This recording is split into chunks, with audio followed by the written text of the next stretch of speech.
Even without doing any activity, you can still manifest what you want. If you organize these 4 dimensions in one direction and keep it unwavering in that direction for a certain period of time, now he believes Shiva will do it for him and it will happen. So is Shiva going to come and build your house? No, I want you to understand, God will not lift his little finger for you. What has not happened till now on this planet can happen tomorrow. Human beings are capable of making it happen tomorrow. Everything we as human beings have created on this planet was essentially first created in our minds. All that you see, which is human work on this planet, first found expression in the mind, then it got manifested in the outside world. The wonderful things that we have done on this planet and the horrible things that we have done on this planet, both have come from the human mind. So if we are concerned as to what we create in this world, it's extremely important that first of all we learn to create the right things in our mind, how we keep our minds. If we do not have the power to keep our minds the way we want it, what we create in the world is also going to be very accidental and haphazard. So learning to create our minds the way we want is the basis of creating the world the way we want. There is a wonderful story in the yogic lore. On a certain day, a man took a walk. He went for a long walk. Accidentally, unawares, he walked into paradise. Fortunate, isn't he? He just took a walk and he landed up in paradise. After this long walk, he felt little tired. So he thought, oh, I'm tired, I wish I could rest somewhere. He looked around, there was a nice tree, underneath which there was very cushiony grass. So it was inviting. He went and put his head down there and slept. After a few hours, he woke up, well rested, and he thought, oh, I'm well rested, but I'm feeling hungry, I wish I had something to eat. And he thought about all the nice things that he ever wanted to eat in his life. And instantly, all those things appeared in front of him. You need to understand, there the service is like that. Hungry people don't ask questions. Food came and he ate. Stomach became full. Then he thought, oh, my stomach is full, I wish I had something to drink. All the nice things that he ever wanted to drink, he thought about it and all of them just appeared in front of him. Drinking people also don't ask questions, so he drank. Now with a little bit of alcohol in him, you know Charles Darwin told you, all of you are monkeys, your tail fell away. Not me, Charles Darwin told you that you were all monkeys and your tail fell away and then you became human. Yes, definitely the tail fell away. But the monkey, in yoga, we always refer to an unestablished mind as markata, which means a monkey. Why we are referring to the mind as a monkey is, what are the qualities of a monkey? One thing about a monkey is, it's unnecessary movement. And another thing about the monkey is, if I say you're monkeying somebody, what does it mean? Imitation. Monkey and imitation have become synonymous. So these two essential qualities of a monkey are very much the qualities of an unestablished mind. Unnecessary movement, you don't have to learn it from the monkey, you can teach it to the monkey. And imitation is full-time job of the mind. So when these two qualities are on, a mind is referred to as a monkey. So this monkey became active within him. He just looked around, thought, what the hell is happening here?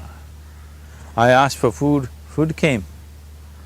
I asked for drink, drink came.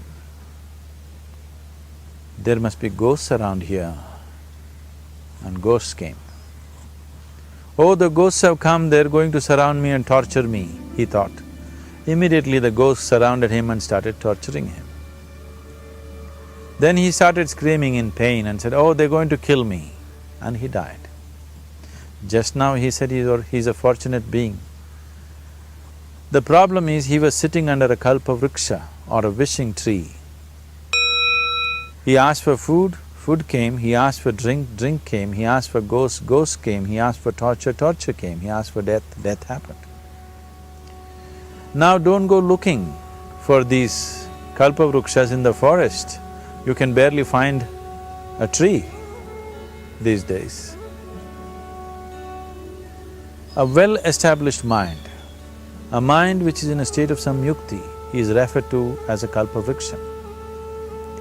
If you organize your mind to a certain level of organization, it in turn organizes the whole system. Your body, your emotion, your energies, everything gets organized in that direction. Once all these four dimensions of you, your physical body, your mind, your emotion and the fundamental life energies are organized in one direction, once you are like this, anything that you wish happens without even lifting a little finger actually.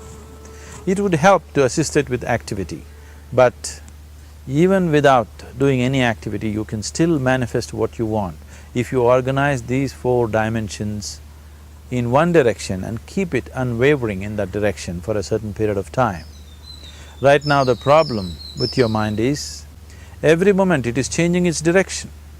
It is like you want to travel somewhere and every 2 steps if you keep changing your direction, the question of you reaching the destination is very remote unless it happens by chance. So, organizing our minds and in turn organizing the whole system and these four basic dimensions of who you are right now in one direction, if you do this, you are a kalpavruksha yourself. Anything that you wish will happen. But right now, if you look at your lives, everything that you have wished for till now, if it happens, you have finished. Everything and everybody that you have desired for, if all of that lands up in your house today, could you live with that? Once we're empowered like this, it's very important that our physical action, emotional action, mental action and energy actions are controlled and properly directed. If it is not so, we become destructive, self-destructive. Right now, that is our problem. The technology, which is supposed to make our life beautiful and easy, has become the source of all the problem that we are destroying the very basis of our life, which is the planet. So what should have been a boon, we are making a curse out of it. What has brought incredible levels of comfort and convenience to us in the last 100 years or so has also become a threat to our life simply because we are not conscious action, we are in a compulsive state of action. So organizing our minds fundamentally means moving from a compulsive state of activity to a conscious state of activity. You might have heard of people for whom they asked for something and beyond all expectations it came true for them. Generally this happens to people who are in faith. Now, let's say you want to build a house. If you start thinking, oh, I want to build a house. To build a house I need 50 lakhs, but I have only 50 rupees in my pocket. Not possible, not possible, not possible. The moment you say not possible, you are also saying I don't want it. So on one level, you're creating a desire that you want something, on another level, you're saying I don't want it. So in this conflict, it may not happen. Someone who has some faith in a god or in a temple or whatever, who is simple-minded, faith works only for those people who are simple-minded. Thinking people, people who are too much thinking, for them it never works. A childlike person who has a simple faith in his god or his temple or whatever, he goes to the temple and says, Shiva, I want a house. I don't know how, you must make it for me. Now in his mind there are no negative thoughts. Will it happen? Will it not happen? Is it possible? Is it not possible? These things are completely removed by this simple act of faith. Now he believes Shiva will do it for him and it will happen.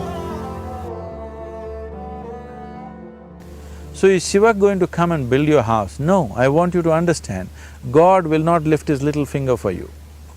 What you refer to as God is the source of creation. As a creator, he has done a phenomenal job, there's no question about it. Could you think of a better creation than this? Is it in anybody's imagination to think anything better than what is there right now?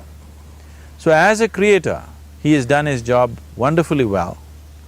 But if you want life to happen the way you want it, because right now, the very crux of your happiness and your well-being is this.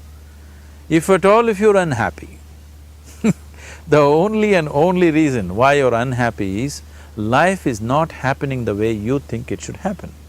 That's all it is. So if life is not happening the way you think it should happen, you're unhappy. If life happens the way you think it should happen, you are happy. It's as simple as that. So if life has to happen the way you think it should happen, first of all, how you think, with how much focus you think, how much stability is there in your thought, and how much reverberance is there in the thought process will determine whether your thought will become a reality or is it just an empty thought. Or how you do not create any impediments for your thought by creating negative thought process. This possible is something possible or not possible, is destroying humanity. What is possible and not possible is not your business, it's nature's business. Your business is just to strive for what you want. Right now you're sitting here, if I ask you two simple questions, I want you to just look at this and answer this.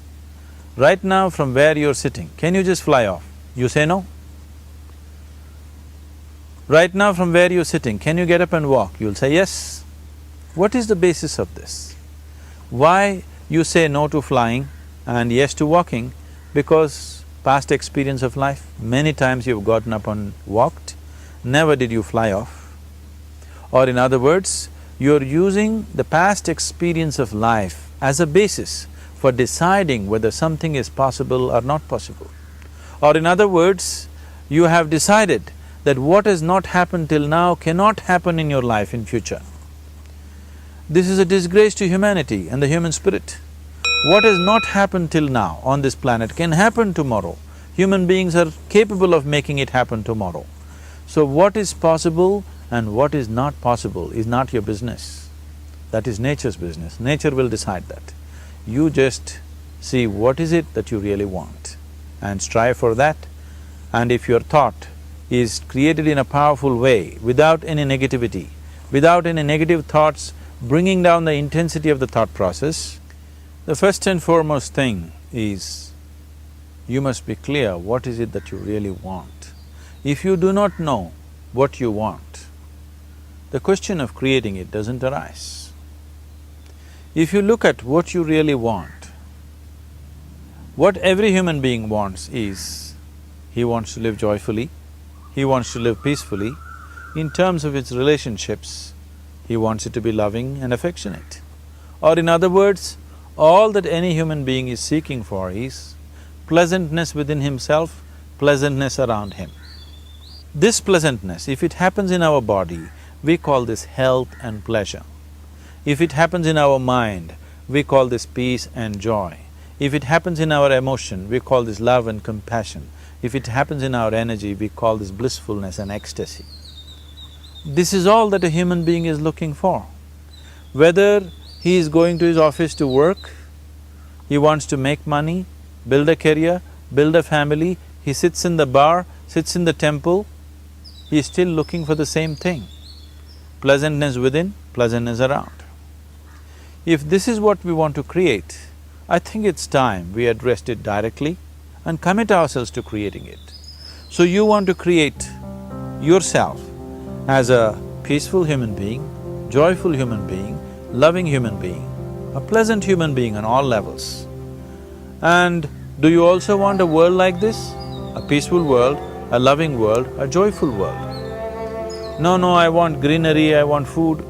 When we say a joyful world, that means everything that you want has happened. So this is all that you're looking for. So all that you need to do is commit yourself to creating it, to create a peaceful, joyful and loving world, both for yourself and everybody around you. Every day in the morning, if you start your day with this simple thought in your mind, that today, wherever I go, I will create a peaceful, loving and joyful world. If you fall down 100 times in the day, what does it matter? For a committed man, there is no such thing as failure. If you fall down 100 times, 100 lessons to be learnt. If you commit yourself like this to creating what you really care for, now your mind gets organized. Once your mind gets organized, the way you think is the way you feel, your emotion will get organized. Once your thought and emotion is organized, your energies will get organized in the same direction. Once your thought, emotion and energies are organized, your very body will get organized. Once all these four are organized in one direction, your ability to create and manifest what you want is phenomenal. You are the creator in many ways. That which is the source of creation is functioning within you every moment of your life. It is just that, have you kept access to that dimension or not?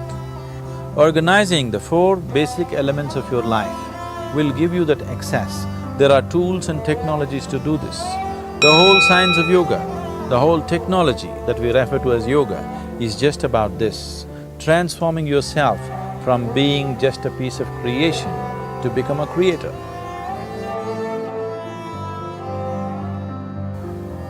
It is my wish and my blessing that every human being in this world should have this access to the source of creation within himself so that he can function here as a creator, not just as a piece of creation.